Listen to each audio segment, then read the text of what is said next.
C'est l'époque où les dieux descendirent du ciel et cohabitèrent la terre avec les hommes. Mel Gibson vient de révéler au monde entier avoir découvert une version de Jésus que l'Église a enfouie pendant 17 siècles. Il ne s'agit ni d'une théorie ni d'un complot, mais d'un véritable manuscrit conservé dans un monastère éthiopien si isolé qu'on ne pouvait y accéder que par corde. Ce manuscrit contient un portrait du Christ si différent de celui qui vous a été enseigné que les autorités chrétiennes occidentales ont passé des générations à s'assurer que vous ne le lisiez jamais. Et Gibson est en train de l'adapter en un film à 100 millions de dollars. Les Écritures juives font parfois référence à des êtres surnaturels. La Bible éthiopienne n'a pas seulement survécu, elle a étendu. Et ce qu'elle révèle sur Jésus va bouleverser toutes vos certitudes. Si ce genre d'histoire méconnue vous obsède, abonnez-vous dès maintenant et activez les notifications, car ce que vous allez voir va transformer tout ce que vous pensiez savoir sur Jésus-Christ. Le cinéaste qui est allé ailleurs. Les pères de l'Église sont quelque peu partagés à ce sujet. Vous savez, une interprétation de la Genèse 6 dit que les fils de Dieu ont regardé les filles des hommes et les ont trouvées belles, et qu'ils ont fait ce que font les hommes et les femmes. En 2004, Mel Gibson a réalisé La Passion du Christ, filmé en araméen, en latin et en hébreu. Sans compromis hollywoodien, sans édulcoration pour le grand public, le film dépeignait les 12 dernières heures de la vie de Jésus, avec une brutalité qui a bouleversé les salles obscures. La flagellation, la couronne d'épines, la lente agonie vers le calvaire. La critique l'a jugé excessif. Le public l'a qualifié de représentation la plus crue de la souffrance du Christ jamais portée à l'écran. Avec un budget modeste, le film a engrangé plus de 600 millions de dollars à travers le monde, devenant ainsi le film classé R le plus lucratif de l'histoire américaine pendant près de 20 ans. Pourtant, Gibson a affirmé à maintes reprises publiquement et avec insistance que le film ne racontait que la première partie de l'histoire. Depuis plus de 20 ans, il travaille sur une suite. Il l'a décrit comme un projet qui le hante, quelque chose auquel il n'a pu renoncer même lorsque Hollywood a tenté de mettre un terme à sa carrière. Le film s'intitule désormais officiellement La Résurrection du Christ. Il s'agit d'un film en 2 parties distribué par Lionsgate avec un budget annoncé de 100 millions de dollars. Le tournage a commencé au studio Cinecittà de Rome. La première partie sortira le vendredi saint 2027. La deuxième partie arrivera 40 jours plus tard, le jour de l'Ascension. Voici ce que personne ne vous dit sur les propos de Gibson. Dans une interview accordée au National Catholic Register en 2022, il a déclaré que le film ne suivrait pas une narration linéaire. Il entremêlerait la résurrection avec des événements se déroulant à travers le temps, le passé, le présent et des univers totalement différents. Il a dit que l'histoire devait commencer par la chute des anges, et pour cela, il faut aller ailleurs dans un autre monde. Puis dans le podcast The Joe Rogan Experience, il est allé plus loin. Il a révélé qu'il travaillait à partir de 2 scénarios, l'un traditionnel, l'autre qu'il a décrit comme une expérience psychédélique. Ses mots exacts: vous entrez dans d'autres dimensions, vous êtes en enfer, vous assistez à la chute des anges. Et c'est là que ça devient étrange. Ce voyage précis, la descente du Christ à travers les cieux, sa confrontation avec les anges déchus, sa traversée des enfers, a déjà été consigné par écrit il y a près de 2 ans. Non pas par un cinéaste, ni par un théologien moderne, mais par des moines vivant dans des monastères troglodytiques creusés dans les montagnes d'Éthiopie. Gibson a découvert quelque chose et avant de vous le révéler, il faut que vous voyiez la preuve qu'on vous l'a délibérément volée. La preuve irréfutable qu'ils ont enterrée. Le livre d'Enoch, et plus particulièrement la copie qui figure dans la Bible éthiopienne, présente des similitudes avec la Bible originale, car la Bible éthiopienne est la plus ancienne. Le livre d'Enoch a été écrit des siècles avant la naissance du Christ, peut-être des 300 avant notre ère. Pendant la majeure partie de l'histoire occidentale, il était interdit de le lire. Pourtant, enfoui dans ces pages, se trouve la description d'une figure divine si spécifique, si précise dans son imagerie, qu'à la vue de cette description, une seule question importe. Pourquoi l'ont-ils caché? Le chapitre 47 du livre d'Enoch décrit une figure à la tête blanche comme la laine, au visage empli de grâce entouré de fleuves de feu dans un tribunal céleste. Des anges tombent à genoux. Les méchants sont condamnés. Au centre se tient un être de lumière flamboyante, rendant jugement sur toute la création. Il est appelé le Fils de l'homme, l'élu, le juste juge. Tout au long du livre, cette figure apparaît à maintes reprises, non comme un maître bienveillant, mais comme un être d'une autorité cosmique terrifiante, présidant au destin de chaque âme ayant jamais existé. Or, considérons l'Apocalypse, un quatorze écrite par Jean de Patmos, vers 95 après Jésus-Christ, des siècles après Enoch. Sa tête et ses cheveux étaient blancs, comme la laine blanc, comme la neige. Ses yeux étaient comme une flamme ardente. Les deux textes décrivent des pieds semblables à du bronze poli raffiné dans une fournaise. Tous deux parlent d'une voix semblable au grondement des eaux, au grondement du tonnerre. Tous deux décrivent une épée de jugement implacable jaillissant de sa bouche. Tous deux représentent des yeux de feu et un visage irradiant d'une lumière insoutenable. Suivez mon raisonnement. Imaginez un universitaire assis seul dans son bureau à l'université de l'Iowa. Il est tard. Les deux manuscrits sont ouverts sur le bureau devant lui. Enoch à gauche, l'Apocalypse à droite. Le docteur George Nicholsburg a consacré des décennies à l'élaboration du commentaire anglais de référence sur le premier livre d'Enoch. Et il lit les deux textes côte à côte pour la 100e fois. Il pose sa plume. Il confiera plus tard qu'il lui a fallu des années pour saisir pleinement la portée de ce qu'il découvrait. Les parallèles n'étaient pas de simples suggestions. Ils étaient indéniables. Sa conclusion, l'auteur de l'Apocalypse n'inventait rien de nouveau. Il faisait écho à une vision déjà ancienne lorsque Jean écrivit son premier mot. Cette révélation le stupéfia. Et tenez-vous bien, l'Épître de Jude, que vous avez sous les yeux cite directement le livre d'Enoch au verset 14 et 15, presque mot pour mot. Jude considère le livre d'Enoch comme une prophétie faisant autorité, digne d'être placée au même titre que la Torah et les écrits des prophètes. Des pères de l'Église comme Tertullien et Irénée l'ont cité abondamment et l'ont considéré comme une véritable révélation. Les spécialistes de la période du Second Temple confirment que ce livre était largement diffusé loin d'être obscur ou marginal, mais bien intégré au monde religieux, même où le Nouveau Testament a vu le jour. Les auteurs du Nouveau Testament connaissaient Enoch. Ils citaient le livre d'Enoch. Ils le considéraient comme une écriture sacrée. Et puis, 3 siècles plus tard, des hommes puissants ont décidé qu'on n'avait plus le droit de le lire. En 363, le concile de Laodicée le rejeta officiellement. Des copies furent détruites. Le texte fut jugé dangereux, trop dangereux pour les croyants ordinaires. Telle était la position officielle. Toutes les copies ne furent pas récupérées, et celles qui ont survécu vont bien au-delà d'une simple description physique du Christ. Cela réécrit toute l'histoire de qui il était et de ce qu'il est venu accomplir. Mais voici ce que personne ne vous dit sur la façon dont tout cela a pu survivre les moines qui ont tout sauvé. Des missionnaires syriens se rendirent dans ce qu'on appelait alors le royaume d'Aksum, et ils apportèrent avec eux une abondante littérature. Gibson a décrit son film comme la redécouverte d'un trésor ancien délibérément enfoui. Il a raison, et l'endroit même où il était caché à ceux qui cherchaient à le découvrir.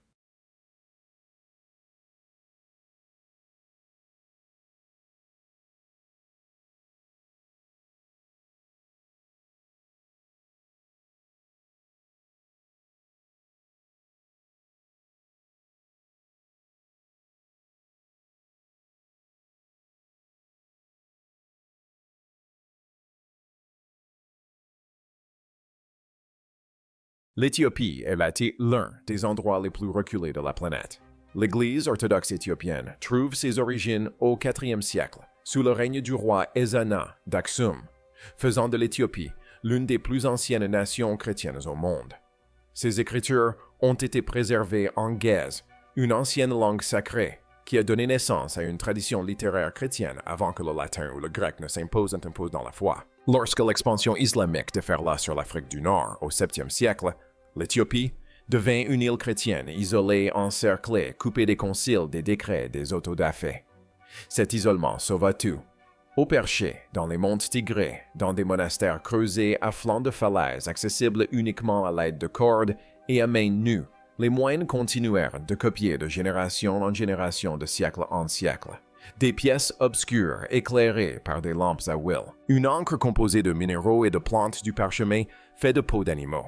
Chaque manuscrit nécessitait des mois certains des années. Ils l'ont fait malgré tout, car ce qu'ils préservaient était la révélation divine, non des livres interdits, non des idées dangereuses, mais la vérité telle qu'ils l'avaient toujours connue. Et voici la preuve de ce qu'ils ont sauvé. Imaginez un historien de l'art français pénétrant pour la première fois dans un monastère isolé en montagne, un lieu totalement inconnu du monde occidental. Jacques Mercier s'était rendu en Éthiopie, précisément pour documenter les premiers manuscrits chrétiens, et il n'était pas préparé à ce qu'il découvrit. Il décrivit cette expérience comme un choc physique. Des enluminures en couleur illustrant la vie de Christ conservée dans un état étonnant pendant plus d'un 500 ans, le fixant du regard depuis des pages qu'aucun étranger n'avait étudiées de mémoire d'homme. Les évangiles de Garima datés au carbone 14 par une équipe de l'Université d'Oxford entre 330 et 660 après Jésus-Christ figurent parmi les plus anciens manuscrits chrétiens enluminés connus à ce jour. La Bible éthiopienne contient jusqu'à 88 livres. À titre de comparaison, la Bible protestante en compte 66 et la version catholique 73. Il ne s'agit pas de notes de bas de page, mais de textes entiers. Le livre d'Enoch, le livre des Jubilés, l'Ascension d'Isaïe, le livre de l'Alliance des Écritures complètes qu'on ne trouve nulle part ailleurs au monde. Des écrits que les premiers chrétiens lisaient, citaient et considéraient comme sacrés, jusqu'à ce que des hommes influents réunis en conseil jugent qu'ils étaient trop dangereux pour être laissés entre de simples mains. Et ce que ces textes disent de Jésus est radicalement différent de ce qu'on vous a raconté. Le Christ qu'il ne voulait pas que vous voyiez. Enoch participe au débat juif pour approfondir cette question. Gibson a décrit le Christ qu'il imagine pour 2027 comme une figure inédite à l'écran. Après avoir lu les textes éthiopiens, on comprend parfaitement pourquoi. Dans l'art et la tradition occidentaux, Jésus est calme doux, réconfortant le teint pâle, le regard tendre, les longs cheveux bruns, le bon berger, l'ami des pécheurs, celui qui tend l'autre joue. Ces qualités sont présentes dans le récit, mais elles ne le définissent pas entièrement. Les textes éthiopiens révèlent une dimension plus profonde, une réalité que le christianisme occidental a passé des siècles à atténuer, à modifier, voire à effacer. Dans les Écritures éthiopiennes, le Christ n'est pas simplement bon.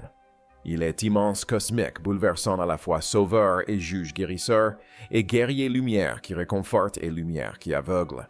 Ses cheveux brillent comme de la laine au soleil. Ses yeux brûlent comme un feu enfermé dans du cristal. Son visage resplendit plus fort que 1000 soleils tout en rayonnant d'une paix infinie. Sa voix ne se contente pas de parler, elle résonne à travers les royaumes, faisant trembler les montagnes, fendant les eaux, imposant l'obéissance aux anges comme aux démons. Autour de lui, le temps se distord, l'espace se courbe, la trame même de l'existence vibre en sa présence. Ceci n'est pas une métaphore. Ceci n'est pas une exagération poétique. C'est le portrait chrétien originel du Christ, précieusement conservé en Éthiopie, tandis que le reste du monde s'est vu proposer une version édulcorée et sceptisée, plus facile à appréhender. Une conception qui ne dérange pas, qui ne réveille pas, qui vous maintient assis. Mais c'est là que ça devient surprenant. La description physique n'est que la partie émergée de l'iceberg. Ce que les textes éthiopiens disent que le Christ est réellement enseigné est bien plus dangereux pour le pouvoir institutionnel que tout ce qui concerne son apparence.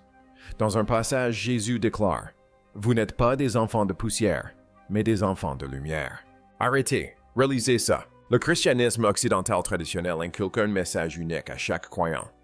Dès sa naissance, l'humanité est déchue, pécheresse imparfaite, faite de poussière fondamentalement séparée de Dieu et dépendante d'une intervention extérieure pour son salut, notamment de l'Église qui contrôle l'accès à cette intervention. L'enseignement éthiopien bouleverse complètement cette vision. Si les humains sont enfants de lumière, si le divin n'est pas distant mais déjà présent en chaque âme, alors aucune institution ne s'interpose entre vous et Dieu.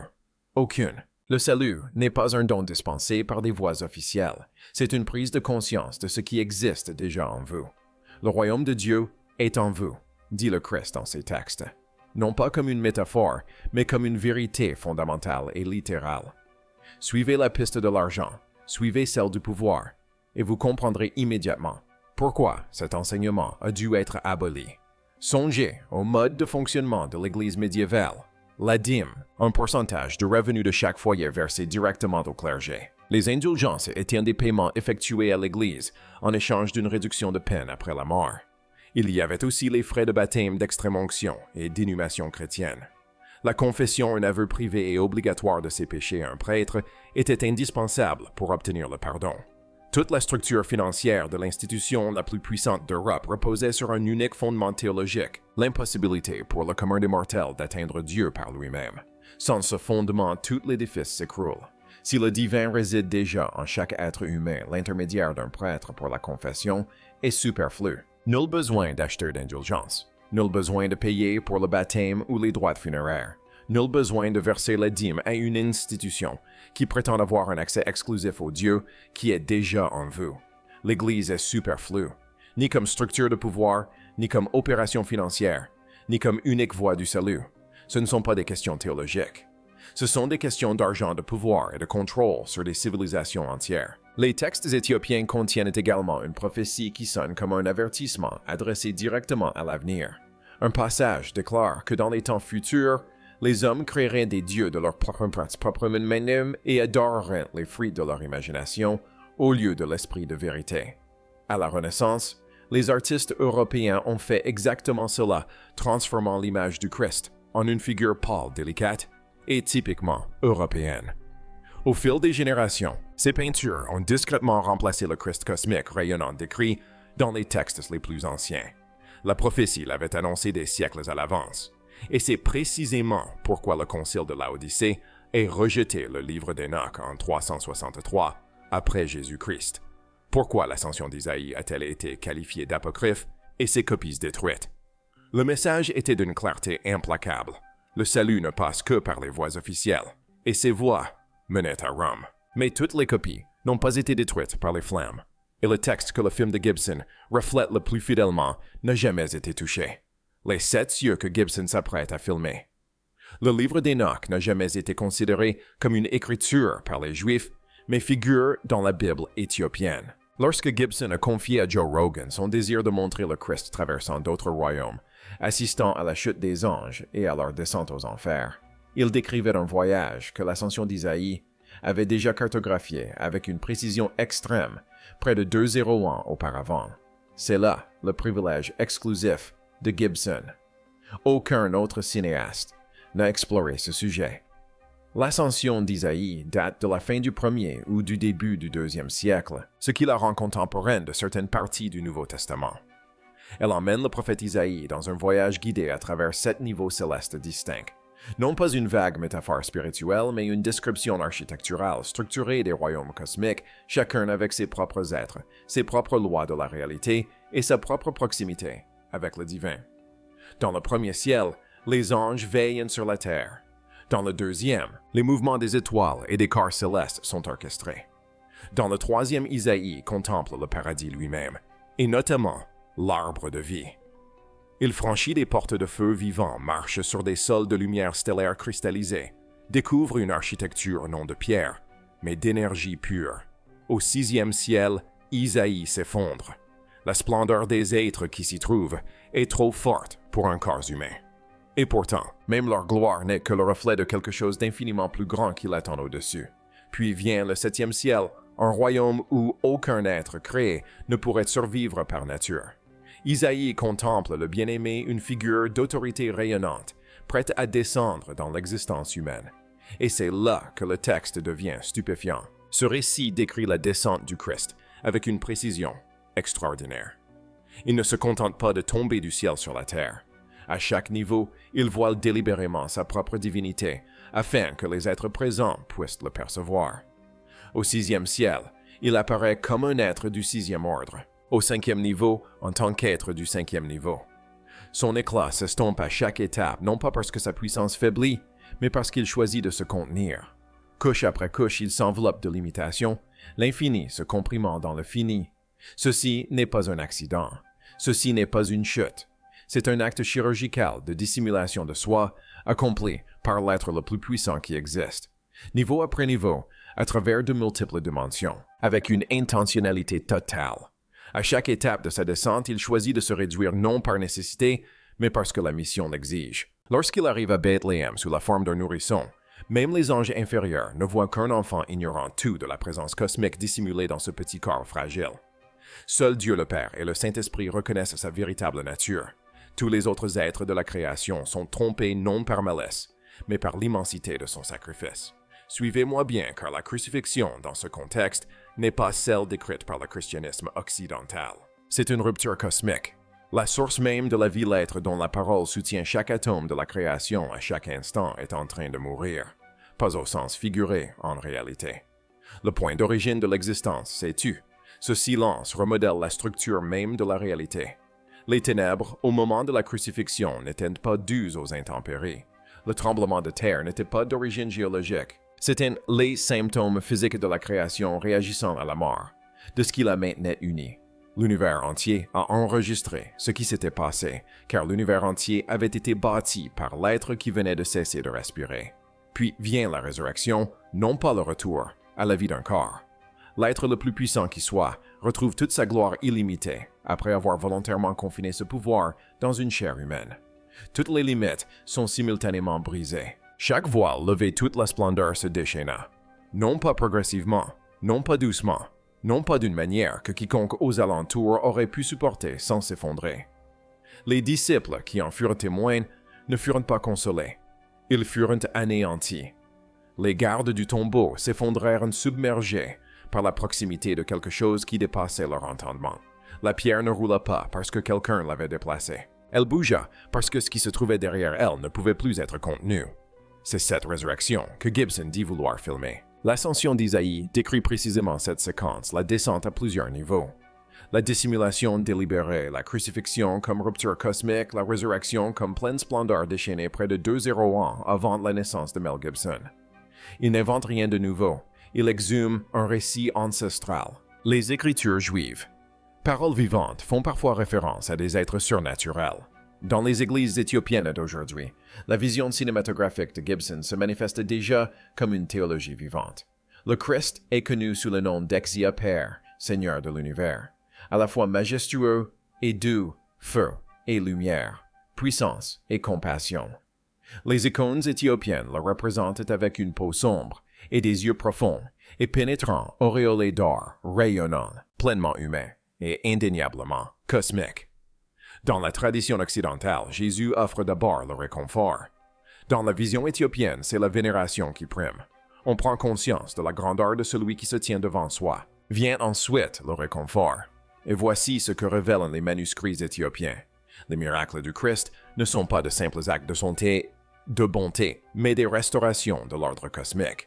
Lorsqu'il apaise la tempête, le vent reconnaît son Créateur et se tait. Lorsqu'il marche sur l'eau, celle-ci se souvient de la voix qui lui a donné naissance et le recueille avec respect. Lorsqu'il guérit les malades, il restaure la création endommagée selon le dessein divin originel. Lorsqu'il ressuscite les morts, il ordonne à la vie elle-même de retourner à sa juste place. Chaque miracle est une même affirmation exprimée sous une forme différente. J'ai bâti ceci et cela reconnaît encore ma voix. Le Christ est écrit dans ces textes comme la parole vivante. La vibration à travers laquelle la réalité elle-même existe. Lumière, son matière et vie circulent en lui soutenue par sa présence à chaque instant. Un concept formulé il y a près de 2-0 ans, dont la résonance avec la physique moderne décrivant la réalité comme énergie, fréquence et vibration est frappante. Si ce terme venait à disparaître, la création ne s'effondrerait pas, elle ne se décomposerait pas. Cela aurait tout simplement disparu instantanément. Voici ce que personne ne vous dit sur la façon dont ces textes ont failli être perdus à jamais. Imaginez le docteur Steve Delamarter assis face à face avec une salle remplie d'universitaires occidentaux, de médiévistes et de théologiens et d'historiens. Chacun d'eux lui suggérant poliment que les manuscrits G.I.Z. qu'il avait catalogués pendant des décennies au Hill Museum et à la Bibliothèque de manuscrits du Minnesota n'étaient que des curiosités régionales d'intéressantes notes de bas de page à l'histoire principale du christianisme, mais non fondamentaux, non centraux.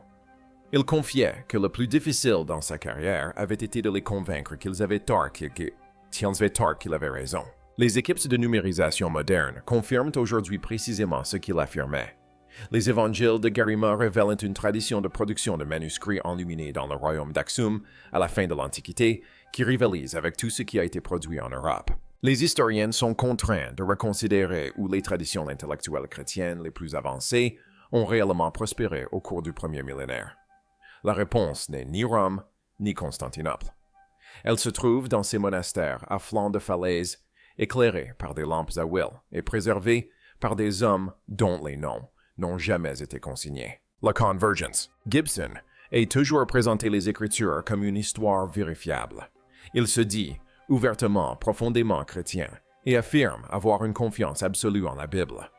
Pourtant, la vision qu'il décrit sans cesse, celle du Christ traversant de multiples dimensions affrontant les anges déchus et brisant les barrières entre le ciel, la terre et l'enfer, ne provient pas de la Bible occidentale standard, mais de la Bible éthiopienne. Que Gibson a été puisé directement dans des sources éthiopiennes, ou qu'il soit parvenu aux mêmes conclusions grâce à une profonde étude des Écritures, la convergence est indéniable.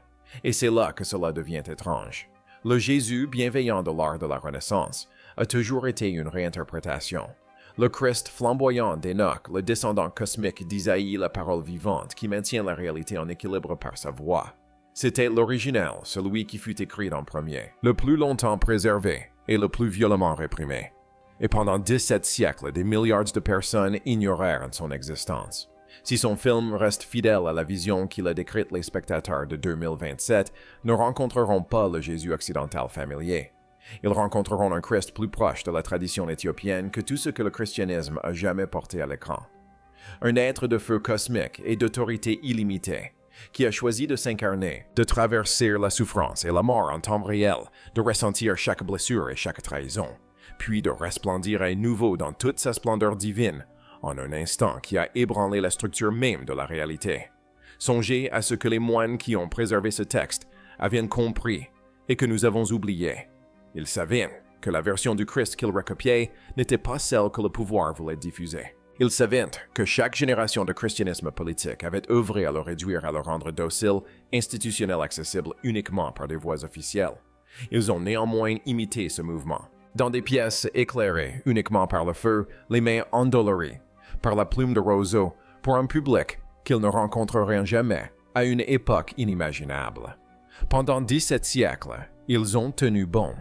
Des hommes anonymes, dans l'obscurité de leurs pièces, protégeant une version du Christ que la plus puissante institution au monde avait tenté d'effacer. Protégeant ce dont ils étaient convaincus que le monde aurait un jour besoin. Et aujourd'hui, enfin, un cinéaste, avec un budget de $100 et 20 ans d'obsession, se tient au studio Cinecittà, à Rome, prêt à nous la révéler.